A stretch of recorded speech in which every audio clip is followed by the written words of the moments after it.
Telugu matrimony ఆషాఢం offer. ఆషాఢం full గా free. Mudragada Padmanabham చెప్పినట్టే తాము నడుచుకున్నామని తెలిపారు ఆయన కుమారుడు గిరి. తమ సోదరి క్రాంతిని రానివ్వద్దని ముద్రగడ తమకు ముందే సూచించారని అన్నారు. కానీ పోలీసులు బలవంతంగా ఆమెను తీసుకొచ్చారని విమర్శించారు. పోలీసులతో పాటు ఒక 50 మంది బౌన్సర్లని రౌడీలతో వచ్చిందని కూడా నాకు తెలిసిందండి. వాళ్ళని ఎవరిని కూడా నేను మర్చిపోనని గుర్తు చేస్తున్నాను మీరు ప్రతి ఒక్కరికి.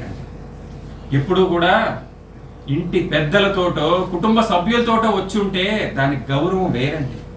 నా తండ్రి మాట పక్కన పెట్టి నా తల్లి నొప్పించన్నా ఆవిడ గౌరవం నేను చేతులు.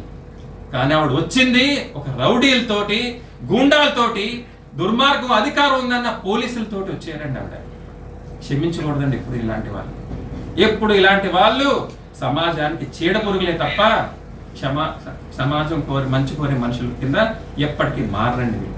నా బలమైన నమ్మకం ఏంటంటే పార్టీ ఆవిడ్ని వాడుకుంటుందో లేదో నాకు తెలియదు, కానీ ఈవిడ మాత్రం జనసేన పార్టీని, పవన్ కళ్యాణ్ గారిని, జనసేన పార్టీ వ్యవస్థని ఈవిడ మాత్రం వాడుకుంటున్నారు. ముద్రగడ అంత్యక్రియలకు అధికార లాంఛనాలు వద్దని తామే చెప్పామన్నారు ముద్రగడ గిరి. ఆయన ఎప్పుడూ లాంఛనాలు కోరుకోలేదన్నారు. ఆ రోజు జరిగిన పరిణామాల్లో అంబటి రాంబాబుపై కేసు పెట్టడం సరికాదన్నారు. నేను ఎప్పుడూ కోరుకోలేదండి. ఇప్పుడే కాదండి, మంత్రిగా ఉన్నా, ఎంపీగా ఉన్నా, ఎమ్మెల్యేగా ఉన్నా ఎప్పుడు సెక్యూరిటీలు కానీ, సెల్యూట్లు కానీ, ఎస్కాట్లు కానీ, బాడీగార్డులు కానీ ఆయన ఎప్పుడు కోరుకోలేదండి.